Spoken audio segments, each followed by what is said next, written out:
जय जगन्नाथ। आसतु आज जानिबा आमे किपरि हनुमान चालीसा पढ़िबा एवं तार सठिक नियम कौन रही। हनुमान चालीसा पढ़ला बेले यही 5टी भूल आपड़ केबे भी करंतु नहीं, आपन को खराब परिणाम भोगिबा पड़ी पारे। अधिकांश लोक भगवान श्रीरामकर जड़े महान भक्त बजरंग बाली को खुशी करने को चाहती। अधिकांश लोक एथिपाई हनुमान चालीसा पाठ करती। विशेषकर मंगलवार दिन हनुमान चालीसा पाठ करने द्वारा इच्छाकृत फलाफल मिलता है। हनुमान चालीसा एते शक्ति अच्छी जे कहुए जे केवल यह पढ़ा द्वारा जीवन समस्त असुविधा दूर होता है। साधारणतः बजरंग बाली भक्त मैंने नियमित भाव में हनुमान चालीसा पाठ करती एवं किछि लोक मंगलवार एवं शनिवार दिन हनुमान चालीसा पाठ करती। किंतु जदि तुम्हें निरंतर पूजा पर मध्य कौनसी लाभ पाइब नहीं, ताहले आपण हनुमान चालीसा पाठ करिया समय एक विराट भूल निश्चय करुछंती। यह संभव जे आपण पाठ्य समय किछि भूल निश्चय करिथिबे। अनेक लोक हनुमान चालीसा पाठ करती किंतु सेमाने किछि ना किछि भूल निश्चय करती, जहा फल सेमानंकु हनुमान चालीसा पाठ करियार फल किछि मिल नाही। आसंतु जानिबा ए सब विषय रे आमे कोन भूल करूचे, जहा फल हमको हनुमान चालीसा पाठ करिया फल मध्य हमको एहार फलाफल किछि मिलु नाही। आपण जेतेबेले हनुमान चालीसा पाठ करूछंती सेतेबेले आपण जानि रखिबे कथा जे एई हनुमान चालीसा पाठ समय आपणक मन रे जेमतिके किछि नकारात्मक भाव न आसे, एथिपई आपण विशेष भाव में ध्यान देबे। आपण जो हनुमान चालीसा पाठ करुछन सेतेबेले आपण संपूर्ण भावे भगवान श्रीराम विषय ध्यान करेंगे, ना भगवान हनुमान विषय आपण ध्यान करेंगे। किंतु आपण जदि अलग कौन कथा आपण मन में भावुवे, केमती कि आपण घर विषय आप भावुंट, आपण पिला छुआ विषय आप भावुंट, मनर नाना प्रकार चिंताधारा धरिकी आपण जदि हनुमान चालीसा पाठ करुछंती आपणकर मनोभाव संपूर्ण भावे भगवान को समर्पित नहीं, ताहले मध्य एई हनुमान चालीसा पाठ कले आपनको यार किछि परिणाम मिलिबो नहीं।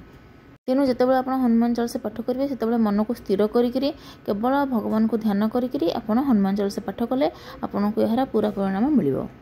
तापर हनुमान चालीसा जो आप पाठ करुँच से समय आप अଯଥା क्या सागर गप करूँ ना, अधारे पाठ को स्टॉप करके आपको जब किए कौन डाकिला कि कबाट बाड़ेला कि कौन मागिला से समय आम कौन करुचे बेले बेले अधार हनुमान चालीसा बंद करके आम उठिकी जाकि से कम करी आसिकी पुणी पाठ करुचे। जदि आम एपरी करवा ताहले हनुमान चालीसा जो पाठ करुचे तार किसी परिणाम आमको मिलबनी। आम जिते हनुमान चालीसा पाठ करेंगे आम सब कम सारिक ही पाठ कले भल, ना अधार जदि आम उठिकी जावा ताहले तार किसी फल आमको मिलबनी।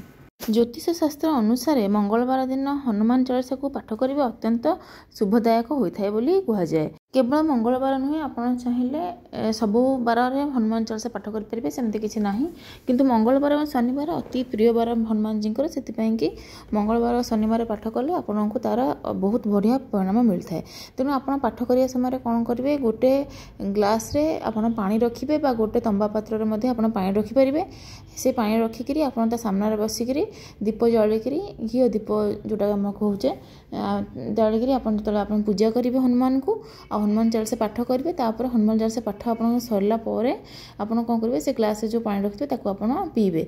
से पानीटा आप जो पीबे आपको हनुमान जी आशीर्वाद मिल और आपण भितर जहाँ भी नेगेटिविटी थी आपको दूरे हो आपण पाक सब पॉजिटिविटी आसो, आपण को नकारात्मक ऊर्जा मुक्ति मिल।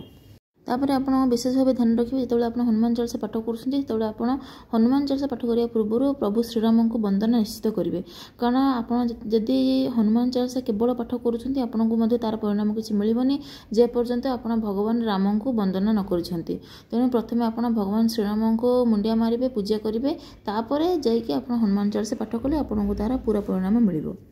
तापर आ गोटे कथा आप जदि हनुमान चालीसा 100% लाभ उठाई चाहते आप चाहते हनुमान जी कृपा आपंक 100% हो, ताहले आपण मंगलवार दिन हनुमान चालीसा आरंभ कर 40 दिन जाए ताको गोटे टाइम रे निश्चित भाव पाठ करूँ। माने धर आज हूँ मंगलवार, आज आप संध्या 6टारू धर हनुमान चालीसा पाठ करेंगे आज आरंभ करके 40 दिन पर्यंत गोटे टाइम रे आप सब जब हनुमान चालीसा पाठ करेंगे ताहले आपको हनुमान जी आशीर्वाद निश्चित रूपे प्राप्त हो। एवं खाली आशीर्वाद प्राप्त हो से कथा नुह, आप जिनस को फिल भी करेंगे जो हनुमान जी आशीर्वाद आपको केमती प्राप्त हो। तेणु आप मंगलवार दिन ठूँ जेकोसी मंगलवार हनुमान चालीसा जो आरंभ करेंगे आप गोटे टाइम रे पाठ करेंगे और टाइम आपको केबे भी चेंज होबनी। आप गोटे आसन पकईकि बसबे, खाली माने जमीन रे केबे भी बसबेनी बा खाली तले एमती बसिक केबे भी हनुमान चालीसा पढ़ंतनी, जेकोसी आसन पकई आप बसबे, घी दीप गोटे प्रज्वलन करेंगे, पाखे तंबा पात्र रे किछि पानी रखिए आ हनुमान चालीसा पाठ पाठ करेंगे भगवान श्रीराम को वंदना करेंगे ता पूर्व बा श्रीराम को आप स्मरण करेंगे तापर हनुमान चालीसा पाठ करेंगे एमतीका आप 40 दिन कंप्लीट कर दौरान ताहले आपको हनुमान जी आशीर्वाद निश्चित रूपे प्राप्त हो।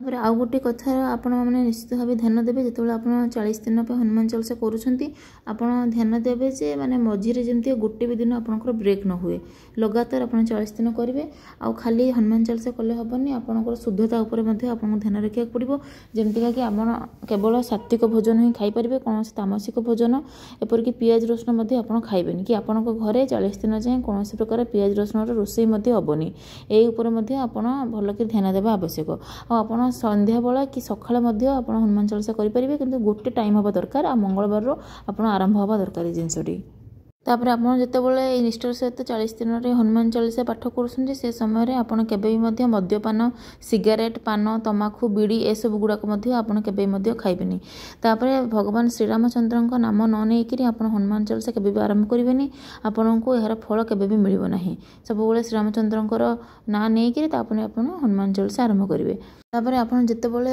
हनुमान चालीसा पाठ करुँच से समय आपड़ केवे क्या अपमानजनक कथा कहबेनि क्या सहित झगड़ा करेंगे क्या मन में कष्ट देवेनि क्या दुख देला भाया कथा कहीपरेनि यही सब कले आपन को तार फल मिलना आ सब बेले आप जो देखिए हनुमान चालीसा आपंकर मन थे आपमती कहीपरेंगे ना आप हनुमान चालीसार बही देखिकी पढ़ुंट मार्केट रे गोटे बही आसूँ माने नॉर्मल हनुमान चालीसा जो छोटिया बही जो मिलूँ से नाली रंग लिखाई माने धला कागज रे नाली रंग प्रिंट हो हनुमान चालीसा से बहीटी आप आनिक पढ़ी पारे से पढ़ले बहुत भल बर्तमान आपको भिडियोटी केमती लगे जब भिडियोटी भल लगी चैनल टी सब्सक्राइब करदे एमती नुआ नुआ भिडियो आप देखा पाइपर आप हनुमान सच्चा भक्त ताहले आपण कमेंट रे जय श्री हनुमते नमः बोली लिखिकी कमेंट करंतु आ चैनल टी को सब्सक्राइब करंतु आ शेयर कर दियंतु वीडियो को समस्त हनुमान जी जो हनुमान चालीसा पाठ करुछन्ती ताकू सठिक भाव पाठ करि परिबे। पुणी देखा गोटे नुआ वीडियो रे। ओम नमो भगवते वासुदेवाय। जय श्री राम। ओम श्री हनुमते नमः।